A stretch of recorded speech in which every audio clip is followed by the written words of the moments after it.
बसंतपुर नामक एक छोटे से गांव में लता और घनश्याम नामक पति पत्नी अपने दो बच्चे पिंकी और चीकू के साथ एक छोटे से घर में रहते थे। घनश्याम सेठ धनीराम के यहाँ खेतों में मजदूरी का काम करता था और लता गांव के एक बंगले में खाना और साफ सफाई का काम करती थीं। दोनों पति पत्नी खूब मेहनत और मशक्कत करके अपने और अपने बच्चों का पेट भरते थे। यूं तो हमेशा ही गर्मी के समय 40 डिग्री तक तापमान चला जाता था, लेकिन इस साल तापमान बहुत ज्यादा बढ़ गया था, जिस वजह से बसंतपुर गांव के लोग बहुत ज्यादा परेशान थे। दिन हो या रात हो, लोग गर्मी से बेहाल थे। इस साल तो बहुत ज्यादा गर्मी पड़ी है। इतनी कड़ी धूप में काम करना बहुत मुश्किल हो गया है। घर से निकलते ही पसीना बारिश की तरह टपकने लगता है। इतनी भारी गर्मी में तो काम पर भी जाने का मन नहीं करता। न जाने इस साल की गर्मी कैसे कटेगी।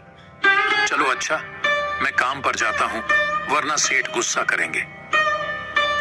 घनश्याम मजदूरी पर चला जाता है। पिंकी और चिंकी एक सरकारी स्कूल में पढ़ते थे। लता पिंकी और चिंकी को स्कूल छोड़कर काम पर चली जाती है। उस बंगले में मालकिन हेमलता और मालिक रामचंद्र अपने दो बच्चे टीना और शिवम के साथ रहते थे।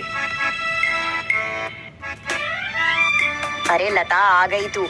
अब चल जल्दी से सारे काम निपटा लो। पता है ना, शिवम की बर्थडे पार्टी है, तो सारे काम 4 बजे से पहले ही हो जाने चाहिए। और हाँ, इसके बाद तुम घर सजाने में भी मेरी मदद करोगी, ठीक है? ठीक है मालकिन, मैं पहले जाकर घर के सारे काम निपटा लेती हूँ। इसके बाद घर को सजाने में मैं आपकी मदद करूँगी। ऐसे लता घर के सारे काम करने के बाद हेमलता की घर को सजाने में मदद करती है। हेमलता और लता मिलकर पूरे घर को अच्छी तरह से सजा देते हैं। अच्छा मालकिन, मैंने घर के सारे काम निपटा दिए हैं और पार्टी की सारी तैयारी भी हो गई है, तो अब मैं घर जाती हूँ। हाँ ठीक है, लेकिन पता है ना तुम्हें आज शिवम की बर्थडे पार्टी है, तो तुम शाम को 7 बजे अपने बच्चों के साथ पार्टी में आ जाना। और हाँ, मुझे तुम्हारी थोड़ी मदद की भी जरूरत होगी। ठीक है मालकिन, मैं शाम के समय बच्चों के साथ यहाँ आ जाऊंगी। ऐसा कहकर लता घर चली जाती है और दोनों बच्चों को तैयार करके शाम को 7 बजे पार्टी में आ जाती है। पार्टी बहुत ही शानदार होती है। लता के बच्चे इतना बड़ा घर देखकर कहते हैं, अरे यार चिंकी, यह घर कितना बड़ा है और कितना सुंदर है। बाहर कितनी गर्मी है, फिर भी इनके घर के अंदर कितना ठंड लग रहा है। पिंकी और चिंकी की बातें शिवम सुन लेता है और वह उनसे कहता है, अरे ये घर ठंडा इसलिए लग रहा है क्योंकि हमारे घर में हर कमरे में एसी लगा हुआ है। ओह, मतलब कि एसी लगाने से घर बहुत ठंडा हो जाता है। दीदी, हम भी अपने पिताजी को अपने घर में एसी लगाने के लिए बोलते हैं ना, हमारे घर में भी बहुत ठंडा लगेगा। चलो बच्चों, इधर आओ, केक काटने का टाइम हो गया है। जब केक काटने लगता है तो पिंकी और चिंकी एसी की ठंडी ठंडी हवा खाते खाते शिवम के कमरे की तरफ चले जाते हैं और शिवम के कमरे के बाहर खड़े होकर एसी की ठंडी ठंडी हवा का मजा लेने लगते हैं। एसी की ठंडी ठंडी हवा खाते खाते वह दोनों कमरे के अंदर चले जाते हैं। दीदी, यह कमरा तो सबसे ठंडा है, इसमें कितनी ठंडक है। और दीदी, यह देखो, यह बिस्तर कितना सुंदर है, बिल्कुल मखमल जैसा। दोनों बेड पर बैठ जाते हैं और ठंडी ठंडी हवा का आनंद लेने लगते हैं।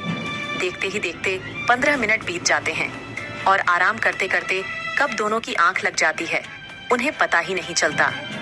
इतने ही देर में अचानक से शिवम की बहन टीना कमरे में आ जाती है। वह पिंकी और चिंकी दोनों को शिवम की बेड पर लेटा देखकर जोर से भड़कती है। ये दोनों मेरे कमरे में क्या कर रहे हैं? माँ इधर आओ, देखो ये दोनों मेरे बेड पर क्या कर रहे हैं। टीना की आवाज सुनकर हेमलता कमरे में आती है। तुम दोनों अभी के अभी मेरे बेड से उठो। पिंकी और चिंकी हेमलता की आवाज सुनकर जग जाते हैं। लता भी हेमलता की आवाज सुनकर भागी भागी चली आती है। क्या हुआ मालकिन? आपकी बहुत जोर से नीचे आवाज आ रही थी। क्या हुआ? ये पूछ क्या नहीं हुआ? ये देख नहीं रही तू? तेरे बच्चों ने अपने गंदे मेले बदबूदार कपड़ों से मेरा पूरा बेड गंदा कर दिया। तेरे बच्चों ने एसी देखा नहीं कि सोने चले मेरे बेड पे। हद होती है यार। मैं तो तेरे बच्चों को इसलिए बुलाया था कि इनका भी थोड़ा मन लग जाएगा।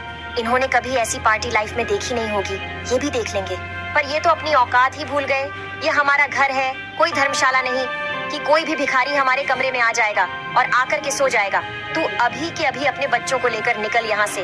और हाँ, कल से काम पर भी आने की जरूरत नहीं है। मालकिन ऐसा मत करो, मेरी बात तो सुनो। बच्चे नादान हैं। मैं वादा करती हूँ आगे से ऐसा दोबारा नहीं होगा। यह मेरी आखिरी भूल समझकर माफ कर दीजिए मालकिन। मुझे काम से मत निकालिए मालकिन। इस काम के सहारे तो मेरा घर चल रहा है।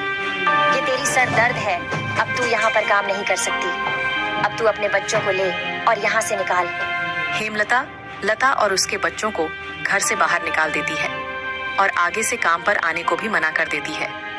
अब लता के पास कोई काम नहीं था। घर का सारा भार अब घनश्याम के कंधों पर आ गया था।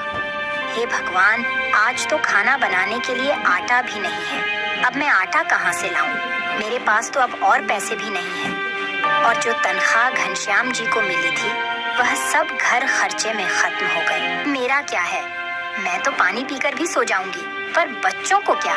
भूखे पेट इन्हें नींद कैसे आएगी? आ गए आप, घर में राशन खत्म हो गया है। आज खाने में कुछ नहीं बना है। कोई बात नहीं, खाना आज मैं अपने साथ लेकर आया हूँ। सेठ जी के यहाँ पर आज दावत थी तो उन्होंने कुछ खाना बच्चों के लिए भी भिजवा दिया है। ऐसे उस रात तो वह सभी खाना खाकर सो जाते हैं। अगली सुबह लता फिर से अपनी मालकिन हेमलता के घर जाती है और उससे थोड़े पैसे उधार मांगती है। मालकिन, मेरे घर में खाने के लिए एक अनाज का दाना भी नहीं है। कृपया आप मुझे थोड़े से पैसे उधार दे दीजिए। तुझे देने के लिए मेरे पास कोई पैसे वैसे नहीं है। मैंने तुझे पहले ही काम से निकाल दिया था, फिर तेरी यहाँ आने की हिम्मत कैसे हुई? जा निकल यहाँ से और आइंदा यहाँ पर अपनी शक्ल मत दिखाइयो। हेमलता की कड़वी बातें सुनकर लता घर वापस जाने लगती है। तभी उसे रास्ते में एक पोस्टर दिखाई देता है। उस पोस्टर को देखकर लता वहीं रुक जाती है। पकोड़े बनाने वाले की जरूरत है। अधिक जानकारी के लिए इस दिए गए नंबर पर कॉल करें। पकोड़े बनाने तो मुझे आता है। अगर यहाँ मेरी नौकरी लग जाए तो घर का खर्च चलाने के लिए कुछ पैसे आ जाएंगे। ऐसा सोचकर लता उस पते पर पहुंच जाती है।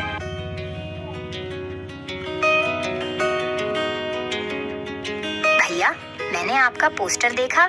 आपको किसी पकोड़े बनाने वाले की जरूरत है? हाँ, जरूर तो है। तुम पकोड़ा बना लोगी। क्या तुम्हें पकोड़े बनाने आते हैं?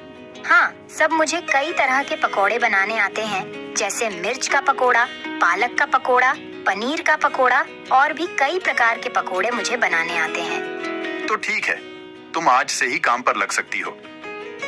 ऐसे लता पकोड़े बनाने वाले के साथ काम पर लग जाती है और ग्राहकों को पकोड़े सर्व करने लगती है।